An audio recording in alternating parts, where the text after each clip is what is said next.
الحمد لله رب العالمين والصلاة والسلام على رسوله الكريم أما بعد قال الله تبارك وتعالى في القرآن المجيد أعوذ بالله من الشيطان الرجيم يا أيها الناس اعبدوا ربكم الذي خلقكم والذين من قبلكم لعلكم تتقون الذي جعل لكم الأرض فراشا والسماء بناء وأنزل من السماء ماء فأخرج به من الثمرات رزقا لكم فلا تجعلوا لله أندادا وأنتم تعلمون۔ محترم ناظرین، دو آیت کریمہ میں نے آپ لوگوں کے سامنے پیش کی ہے جو سورہ البقرہ آیت نمبر 21 اور 22 ہے۔ اللہ رب العالمین ارشاد فرما رہا ہے سارے لوگوں کو حکم دیتے ہوئے کہ یا ایھا الناس اعبدوا ربکم الذی خلقکم، کہ اے لوگو تم اپنے اس رب کی عبادت کرو جس نے تم کو پیدا کیا ہے، والذین من قبلکم، اور تم سے پہلے کے لوگوں کو بھی پیدا کیا ہے، لعلکم تتقون، تاکہ تم بچ سکو۔ تمہارا رب جو تمہاری پرورش کرتا ہے، جو تمہاری دیکھ بھال کرتا ہے،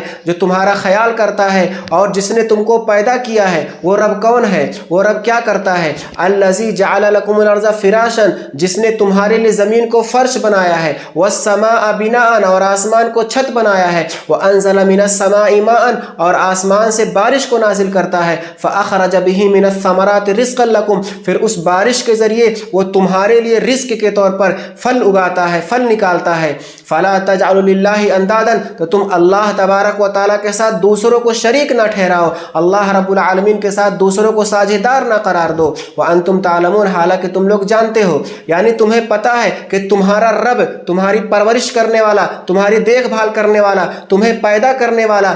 زمین و آسمان کا بنانے والا، تمہیں رزق دینے والا، بارش برسانے والا صرف اور صرف اللہ رب العالمین ہے۔ صرف تنہا اللہ رب العالمین کی حکومت کائنات میں چلتی ہے، پھر بھی تم جانتے بوجھتے اس کو چھوڑ کر کے غیروں کو شریک نہ بناؤ، غیروں کی عبادتیں نہ کرو۔ کیوں؟ اس لیے کہ جب تمہارا رب وہ ہے، تمہارا خالق اللہ رب العالمین ہے، تمہارا رازق اللہ رب العالمین ہے، زمین و آسمان کا بنانے والا اللہ رب العالمین ہے، لہٰذا یہ اللہ رب العالمین کا حق بنتا ہے کہ جب سارے کام وہ کرتا ہے، تمہارا خیال وہ رکھتا ہے، تمہاری پرورش وہ کرتا ہے، تم کو پیدا اس نے کیا ہے، زمین و آسمان کو تمہارے لیے اس نے بنایا ہے، تمہارے لیے رزق بھی وہی نکالتا ہے، تمہارے لیے بارش بھی وہی برساتا ہے، تو اس کا یہ حق بنتا ہے تمہارے اوپر کہ تم صرف اور صرف اسی کی عبادت کرو، سجدہ اسی کو کرو، رکوع اسی کو کرو، دعائیں اسی سے کرو، فریاد اسی سے مانگو، مدد مانگنا ہو تو صرف اسی سے طلب کرو، اولاد طلب کرنا ہو تو صرف اسی سے طلب کرو، بارش طلب کرنا ہو تو صرف اسی سے طلب کرو،